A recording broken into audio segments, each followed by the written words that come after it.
मध्य प्रदेश में ट्रेन से गायब हुई अर्चना तिवारी आखिरकार 12 दिनों के बाद उत्तर प्रदेश के लखीमपुर खीरी जिले में नेपाल बॉर्डर के पास से मिल गई हैं। लखीमपुर खीरी में मिलने के बाद भोपाल की रानी कमलापति थाना जीआरपी की टीम अर्चना तिवारी को लेकर अब भोपाल पहुंच गई है। अर्चना तिवारी के लापता होने से लेकर नेपाल के बॉर्डर के पास से उनके मिलने की कहानी बेहद दिलचस्प है। आइए आपको बताते हैं। अर्चना तिवारी के लापता होने की कहानी की शुरुआत होती है नर्मदा एक्सप्रेस से। अर्चना 7 अगस्त को नर्मदा एक्सप्रेस से कटनी के लिए रवाना हुई थी, लेकिन इससे पहले कि वह कटनी पहुंच पाती, वो बीच से गायब हो गई। जब अर्चना अपने गंतव्य तक नहीं पहुंची तो पीड़ित परिवार ने भोपाल के रानी कमलापति जीआरपी थाने में गुमशुदगी की शिकायत दर्ज कराई। इसके बाद पुलिस ने अर्चना की तलाश शुरू की। पुलिस ने रानी कमलापति स्टेशन से लेकर इटारसी और कटनी तक के इलाकों में अर्चना की तलाश की। स्टेशन के आसपास लगे सीसीटीवी फुटेज को भी खंगाला गया, लेकिन कहीं कोई सुराग नहीं मिला। अर्चना की आखिरी लोकेशन इटारसी आया था। प्लान के मुताबिक अर्चना ने ट्रेन से गायब होने का नाटक किया, क्योंकि वह वकील होने के नाते जानती थी कि जीआरपी में मामला दर्ज होने पर गहन जांच की संभावना कम होगी। तेजिंदर ट्रेन में इटारसी तक अर्चना के साथ गया और उसे अर्चना के कपड़े और मोबाइल दिए गए ताकि वह मिड घाट के जंगल में इन्हें फेंक कर पुलिस को गुमराह कर सके। उधर सारांश अपनी कार से इटारसी पहुंचा और अर्चना को वहां से ले गया। दोनों ने ऐसा रास्ता चुना जहां टोल टैक्स या सीसीटीवी से बच सकें। वे सुजालपुर से बुरहानपुर, फिर हैदराबाद, जोधपुर, दिल्ली और अंत में नेपाल पहुंचे। आप सब लोगों को जानकारी एक सेकंड आप सब लोगों को जानकारी में है कि 7 और 8 के दरमियान रात्रि जो है इंदौर बिलासपुर ट्रेन के अंदर से एक अर्चना तिवारी नाम की युवती जो B3 एसी कोच में थी, वहां से वो लापता हो गई। जब से ये मिसिंग रिपोर्ट कायम हुई है, उसी दिन से हम लोग जो है वो उस लड़की को ढूंढ रहे हैं, मगर उसके बावजूद जो है लगभग 10 से 11-12 दिन तक हम लोगों को वो ढूंढने के बाद में आज फाइनली नेपाल बॉर्डर से लड़की को बरामद किया गया है। मामला कुछ इस प्रकार है कि अर्चना तिवारी नामक लड़की जो है ये कटनी की रहने वाली है। वहां से उसने अपना ग्रेजुएशन कंप्लीट किया हुआ है। वहां पर ये जो है वो स्टूडेंट छात्रा नेता छात्रा वगैरह भी रही हुई है एनएसयूआई से। उसके बाद में फिर ये 2 साल तक जो है वो जबलपुर में प्रैक्टिस करती थी एडवोकेट की। उसके बाद इंदौर में ये पिछले 1 साल से एडवोकेट की वकालत कर रही थी। इसी दरमियान जो है इसके परिवार वालों की तरफ से लगातार इसको रिश्ते वगैरह आ रहे थे, जिसमें इसको शादी नहीं करनी थी। लगभग 3 से 4-5 शादी के प्रपोजल आने के बाद में कुछ इश्यूज हुए, शादियां टूटी या उसको नहीं करना था, उसने ना बोल दिया। एक इंदौर में जो है इसकी दोस्ती हुई सारांश जोगचंद करके है, 26 साल का लड़का है, शुजालपुर का रहने वाला है। ये 1 जनवरी के आसपास में, मतलब 1 जनवरी 2025 के आसपास में उसकी जो है वो उसके साथ में मित्रता हुई है। और ट्रेन में ही, इसी सेम ट्रेन में जो है ये उस दिन जा रहे थे और आमने सामने जो है इनका रिजर्वेशन था, तो आमने सामने बैठे हुए थे। ये वकील थी, किसी चीज के बारे में बात कर रही थी। सारांश का भी कुछ जो है वो इश्यू चल रहा था घर पे, तो उस तरीके से उसने उससे बात करना शुरू किया। उसके बाद में बातें जो है वो और भी जो इसके लीगल इश्यूज थे, इसने अपना ड्रोन कंपनी का एक कुछ प्राइवेट लिमिटेड कंपनी बनाने के लिए ये प्रयास कर रहा था इंदौर में, तो उसके लीगल डॉक्यूमेंट को लेकर इन आपस में बातचीत होना शुरू हो गई और उसके बाद में फिर इनकी लगातार बातें शुरू हो गई। जब ये घटना दिनांक जो 7 तारीख है, उसके पहले इसके माता पिता ने और इसके बड़े ताऊ ने जो है वो एक तहसीलदार पटवारी के साथ में इसका रिश्ता फिक्स कर लिया था। उस टाइम पे परिवार के साथ में इसकी लंबी कहासुनी हुई है। उन्होंने कहा कि अब तुम अपनी पढ़ाई वढ़ाई सब छोड़ दो और तत्काल वापस आ जाओ, तुम शादी करके जो है वो तुम्हें जाना ही है। अब की बार जो है वो तुम मना नहीं करोगी और तुम्हारा जो पढ़ाई लिखाई, वो कौटिल्य एकेडमी में इंदौर में पढ़ाई लिखाई कर रही थी लड़की जो है वो, साथ में वकालत कर रही थी, तो करियर खत्म करके अब तुम्हें सिर्फ जो है वो शादी करनी है। ये इस तरीके की बातें जब घर में चल रही थी तो उसका काफी बहसबाजी हुई है।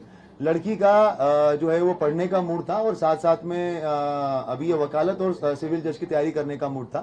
तो इसने अपने इस दोस्त को, जो सारांश इसका दोस्त था, तो इससे बात करी।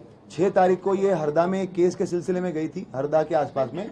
वहीं पे ढाबे पे बैठ के एक तेजिंदर करके है, तेजिंदर सिंह और सारांश और लड़की, इन तीनों की बैठ के बात हुई। वहां पे इन लोगों ने प्लान किया कि किस तरीके से जो है अगर हम लोग मतलब बेसिकली ये छोड़ के भाग जाना है।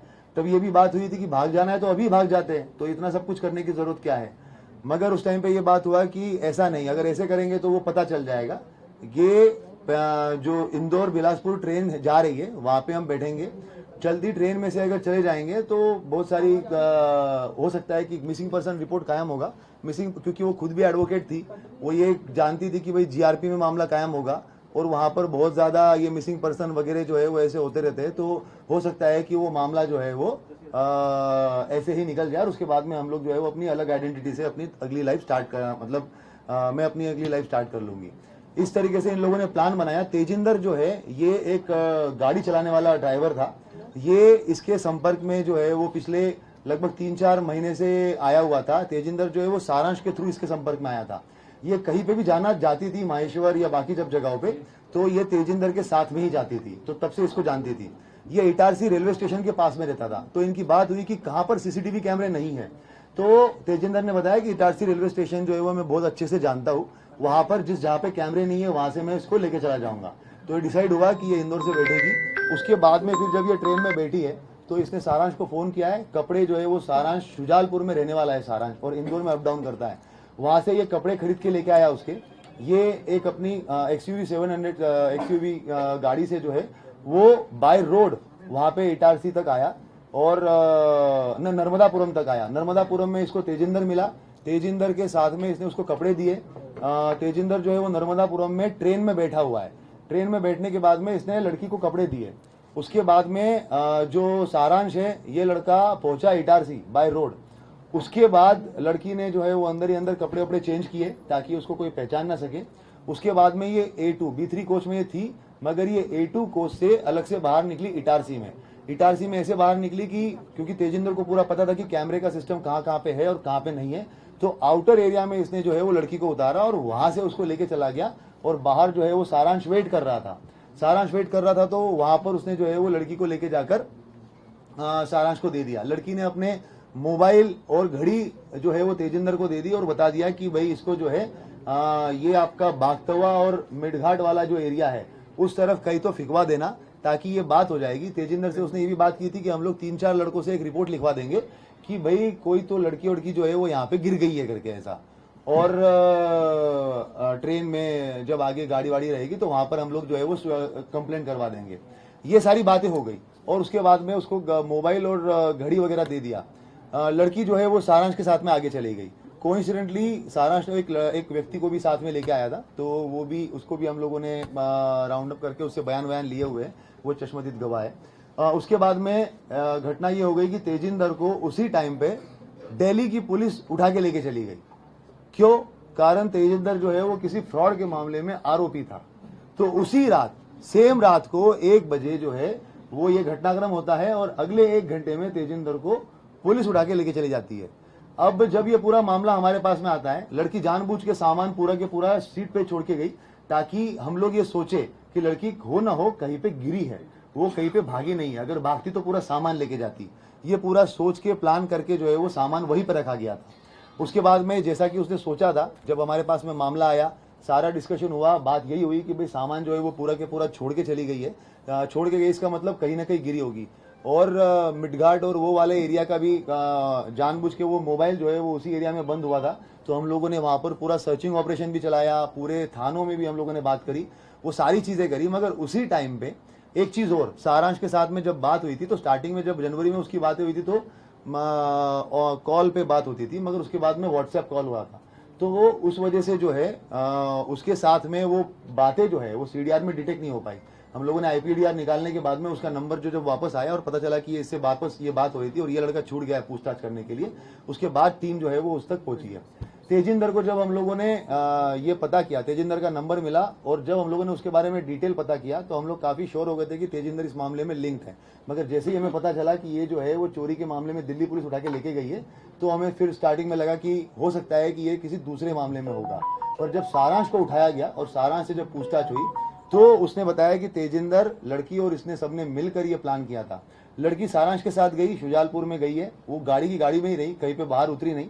इन लोगों ने इसका चीज का ध्यान रखा कि कहीं पे भी टोल नाका नहीं आना चाहिए, क्योंकि पुलिस जो है वो टोल नाके पे भी CCTV कैमरे देखती है और अगर गाड़ी के थ्रू RFID से अगर पैसा कट जाता है तो उससे भी जो है वो डिटेक्ट हो सकता है। तो इन्होंने टोल नाका अवॉइड किया और ऐसे ऐसे रास्ते से गए जहां से टोल नाका नहीं हो। शुजालपुर गए, शुजालपुर के बाद में फिर ये ऑर्बिट मॉल के आसपास से कहीं से इन्होंने एक दूसरा मोबाइल खरीदा और लड़के जब तक मीडिया में इस चीज़ का काफ़ी हाइप हो गया था तो जितना इनको एक्सपेक्टेशन था कि मामला एकदम सिंपल तरीके से निपट जाएगा तो वो लगने लग गया कि अब तो ये नहीं होगा, तो इसको मध्य प्रदेश छोड़ के कहीं तो जाना पड़ेगा जहाँ पे अलग भाषा के लोग हैं। तो इन्होंने हैदराबाद चूज किया। उसके बाद ये बुरहानपुर गए, बुरहानपुर से इन लोगों ने जो है वो हैदराबाद की बस पकड़ी। हैदराबाद में जाने के बाद में ये 2 दिन 1 रात जो है वो हैदराबाद में रहे।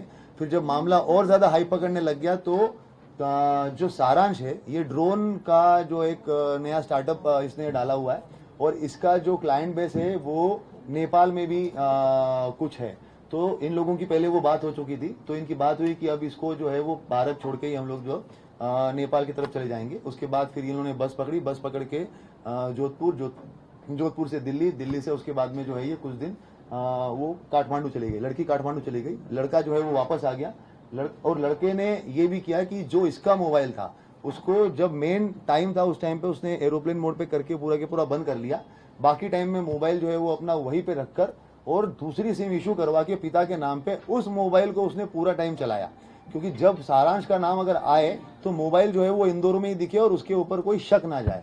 और पिता की अलग से क्योंकि नई सिम थी वो तो कुछ कहीं पे कुछ कनेक्शन था ही नहीं उस चीज का, तो वो सिम जो है वो उसने अपनी अलग से इस्तेमाल करी। काठमांडू छोड़ के ये वापस आ गया। उसके बाद में 3-4 दिन तक रहा। जब पुलिस ने इसको राउंड अप किया हम लोगों ने सारांश को, और उसके बाद में जब चीजें निकल के आई तो उसके थ्रू नया नंबर जो था उसका उससे बात कर और उसको वहां से बॉर्डर तक बुलवाया गया और बॉर्डर पे लखीमपुर खीरी पुलिस की मदद से हम लोगों ने जो है वो लड़की को बरामद किया। बरामद करके जो है वहां से दिल्ली और दिल्ली से अभी सुबह सुबह फ्लाइट से यहाँ पे लेके आए हैं। अगर कोई अलग और कुछ सवाल पूछना चाहता है तो आरक्षक की क्या भूमिका रही है? एक एक करके पूछते हैं। हाँ, आप मास्टरमाइंड कौन है इसके?